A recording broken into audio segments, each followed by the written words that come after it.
오늘의 말씀 시편 23편은 거의 모든 성도가 암송하는 성경 구절일 것입니다. 아마도 교회 다니지 않는 사람 중에도 이 시편 23편을 알고 있는 사람도 많이 있을 겁니다. 시편 23편은 하나님과 우리와의 관계를 가장 잘 나타내주는 노래라 할 수 있습니다. 오늘 우리가 잘 아는 그리고 많은 성도들이 암송하는 이 시편 23편 말씀을 통해서 진정한 목자라는 제목으로 함께 은혜를 나누려고 합니다. 다윗이 하나님을 선한 목자라 표현할 수 있었던 이유는 그가 어린 시절 목동으로서 누구보다도 양에 대해서 잘 알았기 때문입니다. 그리고 양의 연약한 모습을 통하여 연약한 자기의 모습을 볼 수 있었기 때문에 다윗은 하나님을 선한 목자로 표현하고 선한 목자 대신 하나님을 찬양합니다. 마찬가지로 우리는 나의 연약한 모습을 깨달을 때 그때 비로소 하나님을 온전히 찬양할 수 있습니다. 내 힘으로 할 수 있다는 교만이 깨어져야만 선한 목자 되시는 하나님을 인정하고 찬양할 수 있습니다. 나는 어떠합니까? 양과 같은 연약한 나의 모습을 인정하고 선한 목자 되신 하나님을 의지하고 살아가고 있습니까? 먼저 나는 양이고 하나님은 선한 목자라는 사실을 고백해야 합니다. 양은 목자 없이는 아무것도 할 수 없는 짐승이에요. 사나운 짐승들이 호시탐탐 양을 노리고 있기 때문에 양은 목자 없이 제대로 물을 마실 수도 없고 풀도 제대로 뜯을 수도 없습니다. 또한 양은 시력이 아주 나빠서 눈앞에 뭔가 움직이는 것이 보이면 그것만 따라갑니다. 방향 감각도 둔해서 낭떠러지와 가시나무가 있는지 구별조차 하지 못합니다. 그리고 양은 자신의 배고픔을 해결하기 위해 새끼를 두고 떠나는 이기적인 동물입니다. 이처럼 양은 목자가 없으면 먹을 것을 찾기 위해 자기 고집대로 가버립니다. 그래서 이사야는 우리는 다 양 같아서 그릇 행하여 각기 제 길로 갔거늘 이라고 말하고 있습니다. 이런 연약함과 무지함은 언제나 자신에게 위험을 불러옵니다. 목자였던 다윗은 이런 양의 특성과 연약함을 잘 알고 있었어요. 그래서 다윗은 자신은 하나님 없이는 아무것도 할 수 없다는 의미로 여호와는 나의 목자이시니 라고 고백하는 겁니다. 다윗의 고백은 하나님은 나의 목자라는 고백입니다. 1절을 다시 보면 여호와는 나의 목자시니 내게 부족함이 없으리로다. 다윗은 자신이 경험한 것을 바탕으로 해서 하나님에 대하여 나의 목자라고 고백했습니다. 여기 우리의 목자라는 표현을 하지 않고 나의 목자라고 고백한 것은 하나님과 나와의 개인적이고 인격적인 만남이 있어야 한다는 것을 의미합니다. 우리가 하나님을 믿는 것은 공동체적인 것보다는 개인적이고 인격적으로 하나님을 믿는 것이 우선되어야 합니다. 친구 따라 강남 간다는 말이 있고 군중 심리에 좌우되는 경우도 있습니다. 우리가 믿는 하나님은 무리들에게도 역사하시지만 우리 성도 한 사람을 만나주시고 역사하시는 분이십니다. 우리는 우리 자신도 모르게 군중 심리에 빠져들어서 자기 자신의 생각이 무엇인지를 잊어버리고 무리에 휩쓸려서 행동하는 경우들이 있습니다. 우리의 신앙은 군중 심리에 의해서 좌우되는 것이 아니라 하나님과 나와의 개인적인 관계를 통해서 먼저 이루어져야 합니다. 우리에 앞서서 나와 예수님과의 개인적인 만남과 개인적인 신앙 고백이 우선되어야 합니다.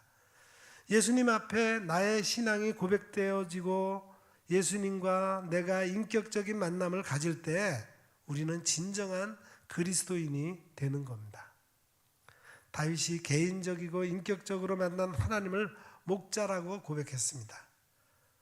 하나님은 나의 목자이십니다 라고 고백한 다윗과 같이 우리도 우리 자신의 고백이 있어야 합니다. 하나님은 나의 목자이십니다.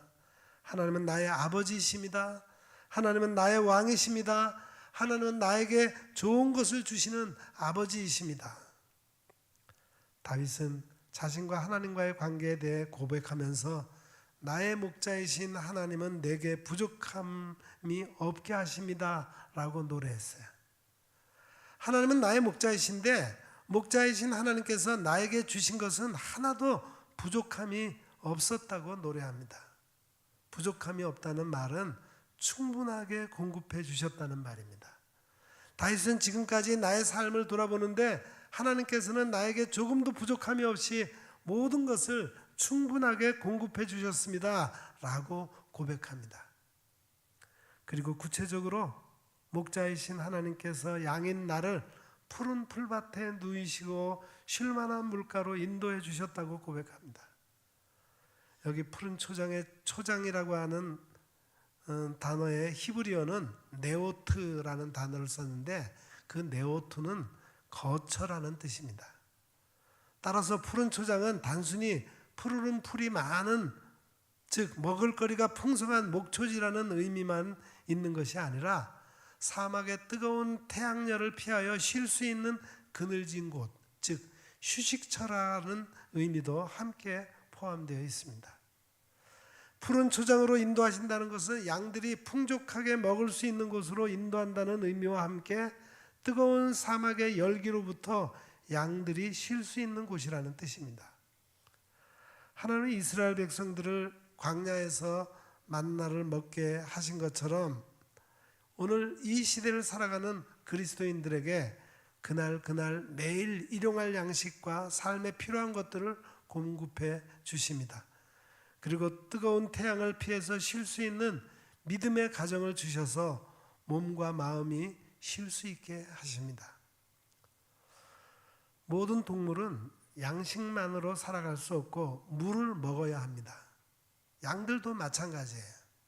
그래서 목자는 양들이 마음껏 물을 먹을 수 있는 시냇가로 데리고 가서 물을 마시게 하는데 진정한 목자는 양들을 잔잔한 물가로 인도합니다.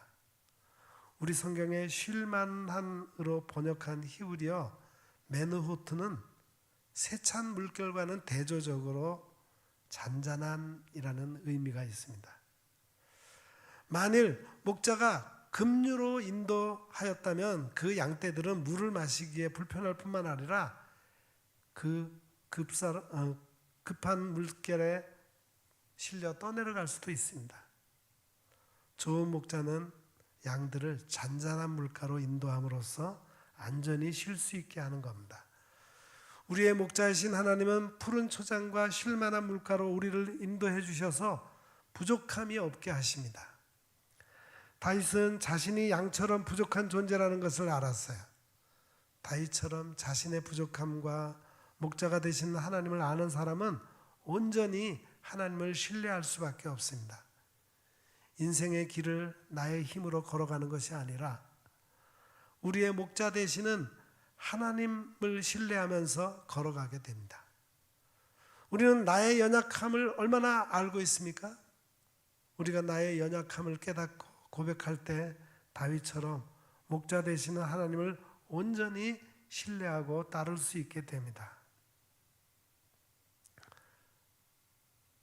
두 번째로 우리는 언제나 나와 함께 하시는 선한 목자 되시는 하나님을 고백해야 합니다.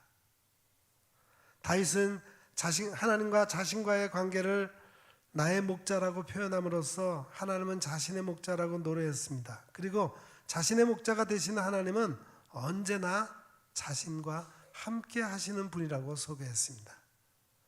다윗이 경험한 언제나 함께 하시는 목자이신 하나님은 내 영혼을 소생시킵니다. 3절을 보면은 내 영혼을 소생시키시고 자기 이름을 위하여 의의 길로 인도하시도다 했습니다. 여기 소생하다라고 하는 히브리어의 본래 뜻은 되돌아오게 하다라는 뜻입니다.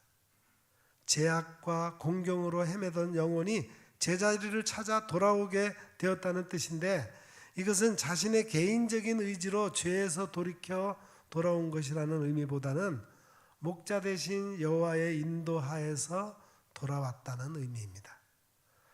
하나님의 빛이 어둠의 영역에 비침으로 어둠 속에 있는 영혼들이 주님께로 돌아오게 되고, 그러므로 영혼이 소생하게 됩니다. 우리의 목자이신 하나님께서 참 빛을 세상에 보내주시고 우리 앞에 비춰주시고 우리를 빛으로 인도하셔서 생명으로 나오게 하셨고, 우리의 영혼이 죽음에서 생명으로 소생하게 되었습니다. 목자이신 하나님은 의의 길로 인도하십니다. 다시 3절을 보면은 내 영혼을 소생시키시고 자기 이름을 위하여 의의 길로 인도하시도다 했습니다. 여기서 의의 길이란 도덕적으로 의로운 삶을 의미한다기보다는 평탄한 길, 형통의 길을 의미합니다. 하나님께서는 하나님의 자녀된 성도들을 평탄하고 형통의 길로 인도하심으로써 목자로서의 자비하신 성품을 보여주십니다. 하나님께서 우리를 의의 길, 즉 형통하고 복된 길로 인도하시는 이유를 자기 이름을 위하여라고 표현했습니다. 이 말에 담긴 의미는 우리의 삶의 모든 것은 하나님의 영광을 나타내는 삶을 살아야 한다는 것을 말하는 것이고, 우리의 삶을 통해서 하나님께서 일하심으로 결과적으로 많은 사람에게 우리의 삶을 통해 일하시는 하나님의 이름을 드러내신다는 것입니다. 다윗은 하나님께서 영혼을 소생시켜 주시고 의의 길로 인도하신다고 노래하고 계속해서 하나님께서 나와 함께 하신다고 고백했습니다. 4절을 보면은 내가 사망의 음침한 골짜기로 다닐지라도 해를 두려워하지 않을 것은 주께서 나와 함께 하심이라, 주의 막대기와 지팡이가 나를 안위하시나이다 라고 고백합니다. 목자는 양떼를 이끌고 목적지로 가기 위해서 때론 험한 길을 선택할 수도 있습니다. 사망의 음침한 골짜기라는 말은 팔레스타인의 지형적 특징으로 음침한, 즉 어둡고 캄캄한 골짜기를 말하는 것으로, 목자는 양을 좋은 곳으로 데리고 가기 위해 그런 계곡을 지나야 할 때가 있다는 거예요. 양들은 자기들이 그 길을 가겠다고 해서 가는 것이 아니라 목자가 인도하는 대로 가는데, 목자는 양들을 데리고 사망의 음침한 골짜기로 데려갑니다. 죽음의 어둠이 있는 골짜기로 말입니다. 그러나 그런 곳으로 양들을 인도해도 양들은 두려워하지 않습니다. 그 길을 자기들끼리 가면 두려워하겠지만 언제나 목자가 자신들을 사망의 음침한 골짜기에서도 안전하게 갈 수 있도록 이끌어주기 때문에 두려워할 필요가 없다는 겁니다. 이것은 다윗이 목자로서 양들을 인도할 때 경험을 이야기하면서 동시에 자신이 겪었던 고난의 시간들을 말하는 것입니다. 사울이 다윗을 죽이려고 쫓아다니던 때는 다윗에게 사망의 음침한 골짜기 같은 때였지만, 다윗은 그런 상황에서도 목자 대신 하나님께서 자신을 이끌어 주셨다고 고백하는 겁니다. 우리가 가는 길이 사망의 음침한 골짜기 같을지라도 부활하신 예수님께서 우리와 동행하시고 성령 하나님께서 우리를 도와주시고 성부 하나님께서 우리를 이끌어 주시기에 두려워할 것이 없습니다. 다윗은 목자이신 하나님께서 지팡이와 막대기로 나를 안위하신다라고 고백합니다. 이 지팡이와 막대기는 목자의 장비이자 무기예요. 지팡이는 양들을 인도하기 위한 장비고, 막대기는 일종의 무기로서 공격해 오는 맹수들을 방어하는 도구입니다. 목자는 양들을 바른 길로 인도하고 위험한 길로 가지 않도록 인도하는 용도로 지팡이를 들고 다니고, 양들을 잡아먹으려고 달려드는 맹수들을 물리치기 위해 막대기를 들고 다니면서 양들을 돌봅니다. 하나님은 선한 지팡이와 원수를 대적하는 막대기로 우리를 지키시고 보호하시고 우리가 곁길로 가지 않도록 인도해 주십니다. 양은 잘 넘어집니다. 한번 넘어지면 스스로 일어날 수가 없대요. 넘어져서 버둥거리는 양을 목자가 서둘러 도와주지 않으면 양은 그 복부의 압력으로 가스가 차서 질식해 죽는답니다. 이처럼 우리도 나 스스로의 힘으로는 도저히 일어날 수 없는 위험과 고난을 겪을 때가 있습니다. 그럴 때마다 나를 일으키시는 선한 목자 되시는 하나님을 찾아야 합니다. 하나님께서는 자기의 이름을 위해 우리의 영혼을 되살리셔서 우리를 의의 길로 인도하시는 분이십니다. 일본의 유명한 애니메이션 작가 후지코 후지오의 대작 도라에몽이 탄생하게 된 일화를 소개하고자 합니다. 후지오는 다른 아이에 비해서 체구가 작고 체력도 좋지 않았어요. 그러다 보니까 다른 친구들에 비해 모든 능력이 현저히 떨어졌습니다. 다른 친구들보다 모든 능력이 떨어지는 후지오는 자신은 아무것도 할 수 없는 사람이라고 낙심하면서 스스로 자신감을 잃고 위축되었습니다.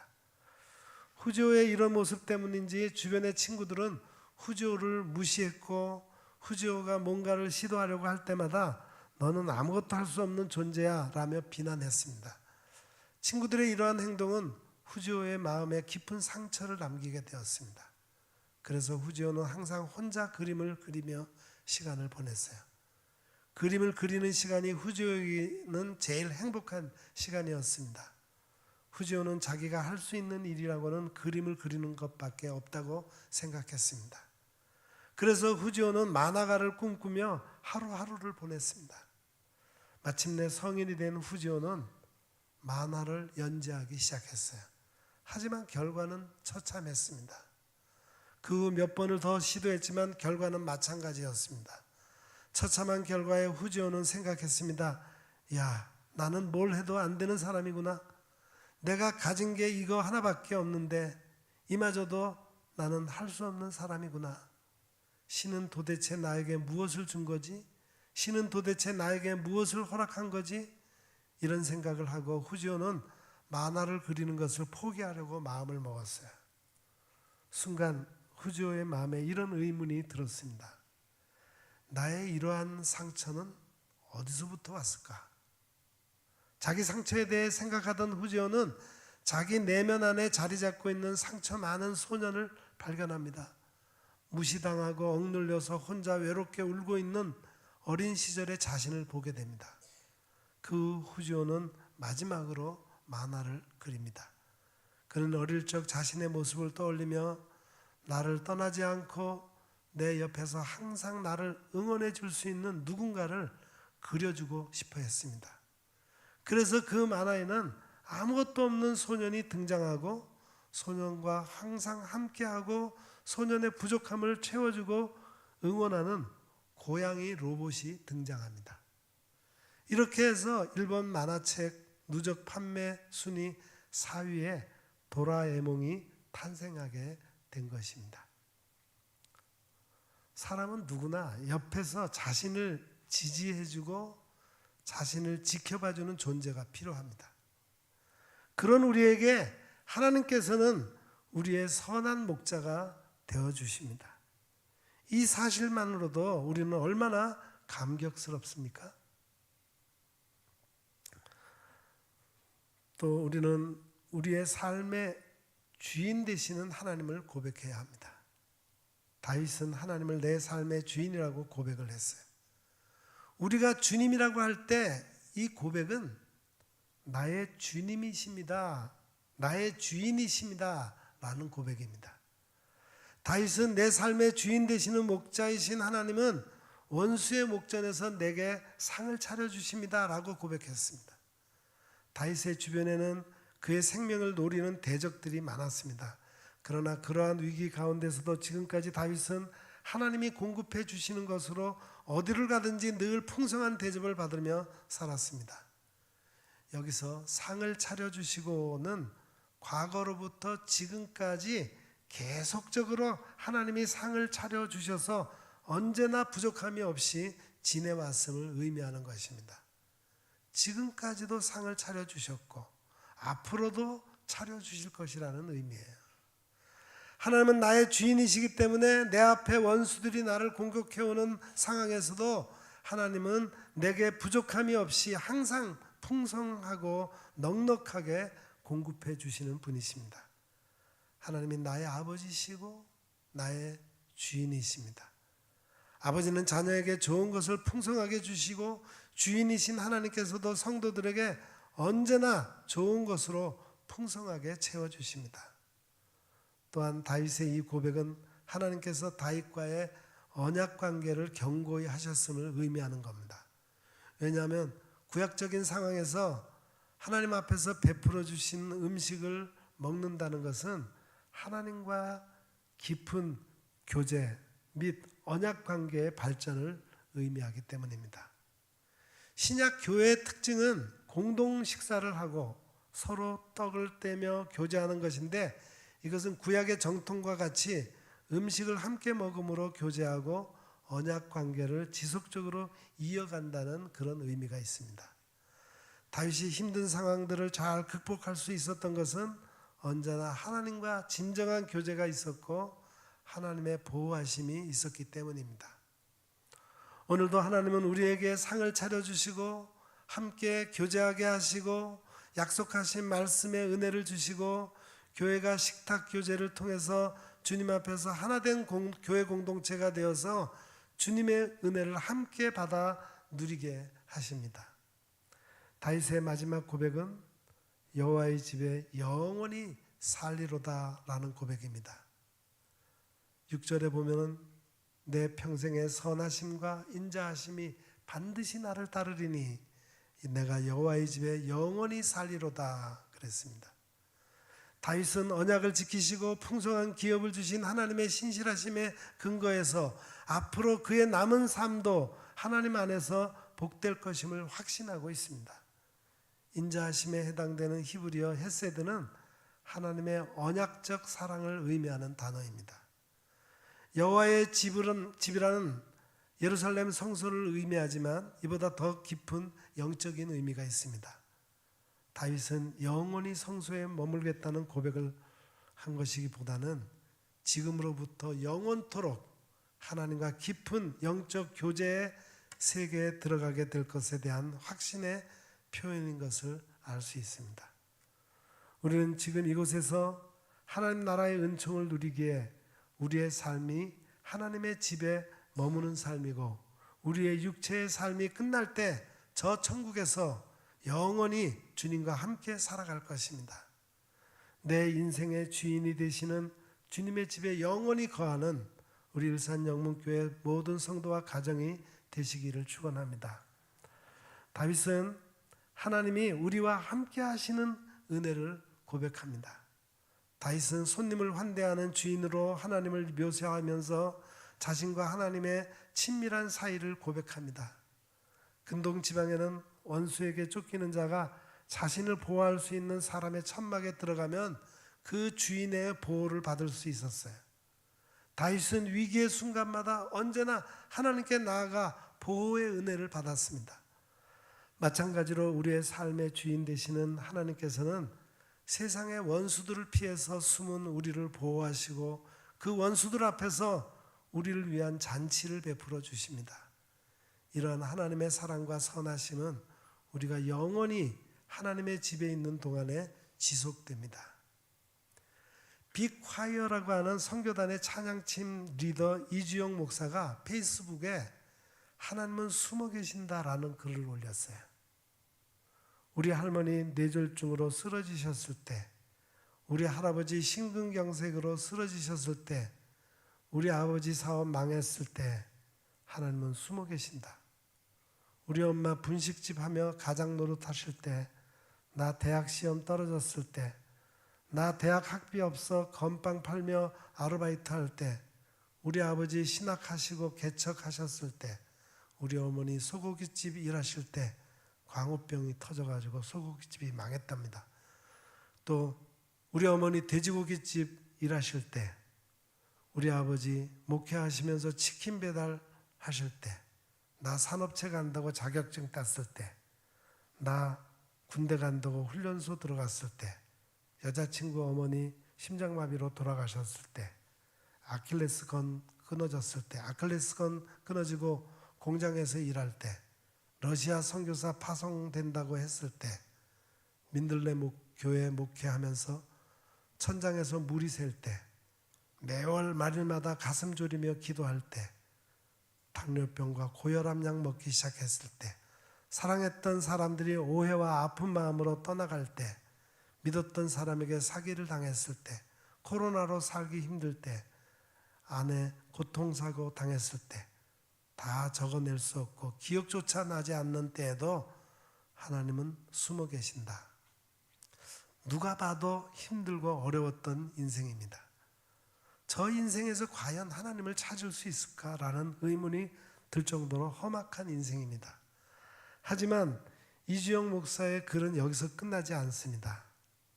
나는 하나님이 숨어 계신다는 생각이 든다. 어쩌면 안 계실지도 모른다고 믿고 싶었다. 그러나 돌아서서 보면 하나님은 내 삶의 순간순간 구석구석에 항상 계시고 언제나 붙잡고 계신다. 한 주간의 피로로 축 처져 있는 지금 이 순간에도 내 옆에 같이 앉아 계시며 아무도 없는 곳으로 숨어버리고 싶은 나를 언제나 찾아내시고 내 곁에 함께 하신 하나님을 매 순간 찾게 된다. 하나님께서는 선한 목자가 자기 양들을 돌보는 것처럼 언제나 우리 곁에서 함께 하시고 우리를 보호하십니다. 선한 목자가 목숨을 걸고 자기 양들을 돌보는 것처럼 우리를 향한 하나님의 보호와 사랑은 영원할 것입니다. 다윗은 지금까지 우리의 삶을 주관하시고 우리의 목자이시며 주인 되시는 하나님의 집에 영원히 거할 것을 찬양하고 있습니다. 이런 다윗의 고백이 온전히 우리의 고백이 되어야 하겠습니다. 다윗은 하나님이 함께 해주시는 은혜에 대해서 고백하고 있습니다. 광야와 같고 나그네 같은 인생길에서 하나님과 함께 할 수 있는 것은 큰 은혜이며 이 사실에 우리는 힘을 얻습니다. 우리는 연약한 양들과 같아서 광야와 같이 메마르고 쉴 것 없는 인생을 우리의 힘과 능력으로 살아갈 수 없습니다. 그러기에 우리는 언제나 우리를 보호하고 인도해 주시는 선한 목자가 필요합니다. 우리의 선한 목자가 되시는 하나님께서 영원히 우리와 함께 하십니다. 꿈 없는 우리에게 하나님 나라를 보여주시고 약한 우리의 친구가 되어주시고 힘없는 우리의 인생을 위로하십니다. 우리의 선한 목자 되시는 하나님 안에 영원히 거하는 성도가 되시기를 간절히 축원합니다. 기도하겠습니다. 사랑의 하나님, 우리의 목자가 되셔서 우리를 항상 선한 길로 인도해 주시니 감사합니다. 우리가 개인적으로 먼저 하나님을 나의 목자로 고백하게 하옵소서. 어려운 중에도 항상 우리와 함께 하시고 우리의 삶의 모든 영역에서 주인이 되셔서 우리의 삶을 책임져 주시는 하나님을 체험하게 하옵소서. 그래서 내가 여호와의 집에 영원히 살리라고 고백하는 우리가 되게 하옵소서. 예수님의 이름으로 간절히 기도드립니다. 아멘.